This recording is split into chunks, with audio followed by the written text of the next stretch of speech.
Welcome back. आप देख रहे हैं स्टॉक फटाफट और रत्नेश गोयल हमारे साथ जुड़े हुए हैं मेहमान के तौर पे। Ratnesh, welcome back. और चलिए शुरुआत करते हैं न्यूज़ मेकर स्टॉक्स के साथ। और सबसे पहला नाम यहाँ पे एम्बर एंटरप्राइजेस का लेकर आएंगे। एम्बर एंटरप्राइजेस के सितंबर तिमाही के जो नतीजे आए हैं वो सभी फ्रंट पर कमज़ोर दिखाई दे रहे हैं। एम्बर को यहाँ पर दूसरी तिमाही में लगभग 32.9 करोड़ का घाटा हुआ है।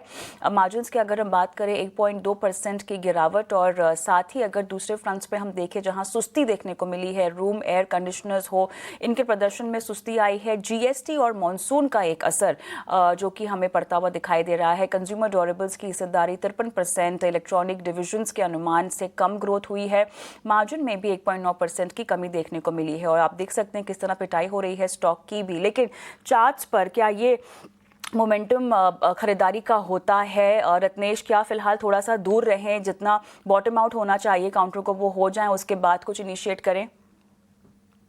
कभी तो देखिए आज जो गैप डाउन खुला है इसके बाद में बाजार ने अपने 200 मूविंग एवरेज के आसपास में सपोर्ट लेने की कोशिश कर रहा है। 6700 काफी का मल्टीपल सपोर्ट है, यहाँ पे रुकने की कोशिश कर रहा है। तो मुझे ऐसा लगता है कि अभी थोड़ा सा वेट एंड वॉच करें। 6700 रुपए का एक काफी महत्वपूर्ण सपोर्ट लेवल रहेगा। अगर उसके नीचे क्लोज नहीं करता हूँ, यहाँ पे कंसोलिडेशन करता है तो फिर जरूर पोजीशन बनाई जा सकती है। रिस्क रिवॉर्ड रेशियो भी तो फेवर में बैठेगा। 6700 का स्टॉप लॉस लगा के ऊपर बड़ी तेजी तो नहीं, पर हाँ 7200 7300 तक के लेवल पे वापस हमको आते हुए दिखाई दे सकते हैं। Alright, wait and watch Amber Enterprises में। आगे बढ़ते हैं रत्नेश, और अगला स्टॉक यहाँ पे आरती इंडस्ट्रीज है। यहाँ पे भी नतीजों का ही इम्पैक्ट है। मुनाफे में लगभग 103.8% की बढ़ोतरी ईयर ऑन ईयर बेसिस हमें देखने को मिली है। कंसोलिडेटेड रेवेन्यूज़ लेकिन अगर हम देखें तो यहाँ पर थोड़ा सा 25.3% ईयर ऑन ईयर हमने रेवेन्यूज़ बढ़ते हुए देखे हैं। एबिटा अगर हम देखें तो ये भी 18.8% ईयर ऑन ईयर बेसिस बढ़ता हुआ देखा है। कंसोलिडेटेड नेट प्रॉफिट हमने देखा 103% बढ़ता हुआ दर्ज हुआ है। आज देख सकते हैं लगभग क्लोज टू 5% का मजबूती आरती इंडस्ट्रीज में भी देखने को मिल रही है। और रत्नेश, मोमेंटम यहाँ पे काफ़ी बुलिश हम देख रहे हैं, काफ़ी ट्रेडिंग सेशन से भी दिखाई दे रहा है। बट हैविंग सेड दैट, फिलहाल कोई रणनीति इनिशिएट करनी चाहिए या थोड़ा सा कूल ऑफ होने दें? खरीद रखा है तो आप रुके रहें? आर्थिक दृष्टि में देखिए कंटिन्यू लोअर लो फॉर्मेशन बन रहा था। अभी नतीजों के कारण थोड़ा सा वॉल्यूम एक्टिविटी थोड़ा सा बाउंस देखने को मिल रहा है, पर अभी भी किसी तरह के तो तेजी का या रिवर्सल फॉर्मेशन नहीं है। 200 मूविंग एवरेज पे अपने आज के सत्र में उसने टच कर दिया, तो किसी ने नीचे के स्तर पर लकीली लिया है तो मेरे हिसाब से यहाँ पे मुनाफा बांध लेना चाहिए, क्योंकि इतनी जल्दी अभी 440 450 के लेवल नहीं निकालेगा। तो यहाँ पे मुनाफा बांध ले, और नहीं तो फिर एक जो ट्रेल स्टॉप लॉस करेंगे 400 रुपये का। चलिए, यहाँ पर स्टॉप लॉस के साथ आपको रुके रहने की सलाह। एक्शन कंस्ट्रक्शन अगला काउंटर जिस पे हम बातचीत करेंगे, न्यूज़ मेकर स्टॉक में ये भी शामिल है। और एक्शन कंस्ट्रक्शन के दूसरे तिमाही के नतीजे अगर हम देखें तो मुनाफा लगभग 5% कम होता हुआ देखने को मिला है। रेवेन्यू एबिटा दोनों यहाँ पर फ्लैट हुए हैं। पैट की अगर हम बात करें तो 5% से कम यहाँ पे दर्ज हुआ है। काउंटर भी अगर आप देखें तो यहाँ पर 4.5% की गिरावट भी दिखा रहा है। और ऐसे में टेक्निकली चार्ट्स पे आप राय दीजिएगा रत्नेश। कंस्ट्रक्शन में आप देखेंगे तो इसमें एक अच्छी तेजी हमको पिछले दिनों कुछ देखने को मिली थी, उस कारण 1700 रुपये कंटिन्यू इसमें गिरावट देखने को मिल रही है। अपने की एवरेजेस को ऊपर में निकाल नहीं पा रहा है, नतीजे में वापिस से गैप डाउन खुला है। मुझे ऐसा लगता है कि 1020 के अगर ये नीचे क्लोज करता है थोड़ा सा, फिर वो गिरावट बढ़ेगी और 980 रुपये तक लेके जाएगी। अभी पैटर्न फॉर्मेशन इतना तेजी का नहीं है, तो मेरे हिसाब से इसको अवॉइड करें। किसी के पास में है तो जरूर यहाँ पे पोजिशन को हल्की करना चाहिए। और right Ratnesh, news maker stocks में आज इतने ही स्टॉक्स पे हम बात कर पाएंगे, लेकिन आप बहुत जुड़े हमारे साथ। बहुत बहुत धन्यवाद, आपका समय दिया और दर्शकों का मार्गदर्शन किया। लेकिन स्टॉक फटाफट को हम समाप्त कर रहे हैं उससे पहले एक अहम न्यूज़। जंगली पिक्चर्स की फिल्म हक पूरे देश भर में रिलीज हो चुकी है। देश भर के राष्ट्रीय नेताओं और दिग्गज हस्तियों ने फिल्म की काफ़ी सराहना की है। यामी गौतम धर और इमरान हाशमी स्टारर फिल्म हक न्याय और समानता पर अपने साहसिक और सशक्त संदेश के लिए चर्चा में है। राजी, बधाई हो, बधाई दो जैसी प्रभावशाली फिल्मों के बाद जंगली पिक्चर्स एक बार फिर लेकर आया है विचारों को झंझोड़ने वाली एक ऐसी कहानी जो आज के दौर में भी उतनी ही प्रासंगिक और प्रभावशाली है। सुप्रीम कोर्ट के ऐतिहासिक फैसले से प्रेरित हक का निर्देशन सुपर्ण एस वर्मा ने किया है। फिल्म की काफी तारीफ हो रही है। बात सिर्फ आपकी जबान की थी। नहीं, पिछली बार तुमने कहा था कि तुम्हारी इज्जत की बात है। It's a brilliant movie.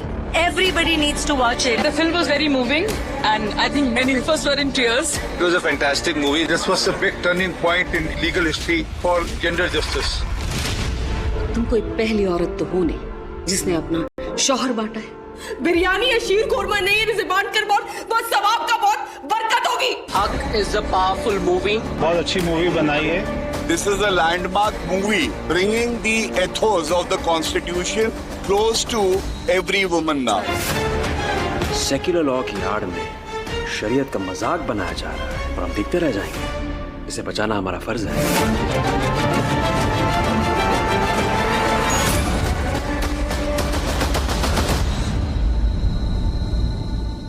की हम बात करते हैं नतीजों के फ्रंट पर और साथ ही खबर के फ्रंट पे हमने मैनेजमेंट से बातचीत की है, लेकिन टेक्निकली चार्ट पे आप बताइएगा किस तरह से रिफ्लेक्ट हो रहा है मोमेंटम। केपीआई ग्रीन देखे तो एक नीचे से काफी 400 रुपए से अच्छी रिकवरी हमको देखने को मिली थी 550 तक के हाल ही के दिनों में। अब 560 580 काफी मेजर सप्लाई जोन है, उसके ऊपर निकलने वापिस से इसको थोड़ी सी बाधा आ रही है, इसके ऊपर नहीं निकल पा रहा है। तो जब तक ये इसके ऊपर नहीं निकलेगा मुझे नहीं लगता है कि नई तेजी यहाँ पे बनेगी। उसके ऊपर ही मेरे हिसाब से नई पोजीशन बनाना चाहिए। अगर किसी ने नीचे के इस तरह से लिया है तो यहाँ पे मेरे तरफ से यहाँ पे मुनाफा बांधने की सलाह रहेगी। कैस्ट्रॉल इंडिया के मैनेजमेंट से भी हमने बातचीत की है और यहाँ पे टेक्निकली चार्ज पर आपकी सहायता चाहते हैं। अब नतीजे तो आ गए हैं, लेकिन अगली 2 तिमाहियों के लिए किसी को अगर रणनीति बनानी हो तो फिलहाल क्या लेवल्स खरीदने के लिए अट्रैक्टिव है या आपको लगता है कि चार्ट पर जो ट्रेंड है थोड़ा वेट करना चाहिए? कैस्ट्रॉल इंडिया के देखे तो अभी तो इसमें कंटिन्यू लोअर लो फॉर्मेशन बन रहा है। यहाँ पे मुझे नहीं लगता है अभी किसी भी तरह की यहाँ पे तेजी बहुत नियर टर्म में हमको देखने को मिलेगी।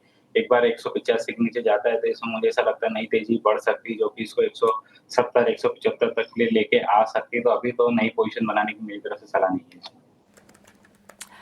ऑलराइट, तो कैस्ट्रॉल में और केपीआई ग्रीन में आपने ये सलाह दी है, लेकिन फटाफट आपकी आज की ट्रेडिंग कॉल्स क्या होंगी रत्नेश? कौन कौन से स्पेसिफिक काउंटर्स जहां पर आप बाइंग रेकमेंड कर रहे हैं? बिल्कुल, इसमें सबसे पहला मेरा फेवरेट जो है, सबसे ज्यादा जो मेरा फेवरेट रहा है, हमेशा मैं कई बार रिकमेंड कर चुका हूँ आपके साथ में इस शो पे। बीएससी में काफी अच्छा 2 दिन में थोड़ा सा करेक्शन होता है। 100 का मूविंग एवरेज डेली चार्ट के आसपास में लिया, सपोर्ट लिया। आज के सत्र में वापस एक वॉल्यूम के साथ में ब्रेकआउट देखने को मिला। 2560 रुपए का स्टॉप लॉस लाया है। 2680 के टारगेट मुझे यहाँ पे आते हुए दिखाई देते हैं। दूसरा है फिनिक्स लिमिटेड में कंटिन्यू हाई फॉर्मेशन यहाँ पे देखने को मिल रहा है। आउट परफॉर्मेंस इस सेक्टर में इस स्टॉक के द्वारा देखने को मिल रहा है। 1730 रुपए का स्टॉप लॉस लाके 1850 के टारगेट यहाँ पे आ सकते हैं। ऑलराइट, बीएससी यहाँ पर आप रेकमेंड कर रहे हैं टारगेट 2680 का और स्टॉप लॉस भी आपने रेकमेंड किया हुआ है। फिनिक्स मिल्स भी आप रेकमेंड कर रहे हैं। खरीदारी का टारगेट यहाँ पर आपने 1850, स्टॉप लॉस 1730 मेंटेन करने की सलाह दी है। ऑलराइट रत्नेश, एक काम करते हैं, छोटा सा ब्रेक लेते हैं और ब्रेक के उस पर न्यूज़ मेकर स्टॉक्स की ओर फोकस करेंगे और मुनाफे के ऑप्शन पर भी रणनीति बताएंगे दर्शकों को।